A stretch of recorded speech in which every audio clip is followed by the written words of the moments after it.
लेबनॉनमध्ये इस्रायलने केलेल्या हवाई हल्ल्यांमध्ये किमान 26 जणांचा मृत्यू झाल्यानंतर इराणने पुन्हा एकदा होर्मुझ सामुद्रधुनी बंद करण्याची घोषणा केली आहे. या निर्णयामुळे मध्य पूर्वेतील तणाव आणखी वाढण्याची शक्यता व्यक्त केली जात आहे.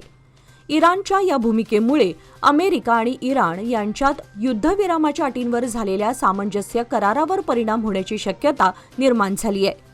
दोन्ही देशांदरम्यान डिजिटल माध्यमातून झालेल्या या करारानुसार काही महत्त्वाच्या मुद्द्यांवर सहमती दर्शवण्यात आली होती.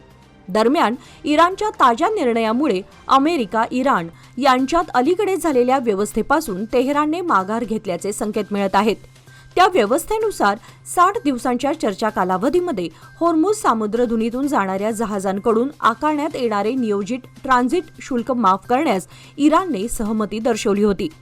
मात्र नव्या घडामोडींमुळे या व्यवस्थेच्या भवितव्याबाबत अनिश्चितता निर्माण झाली आहे.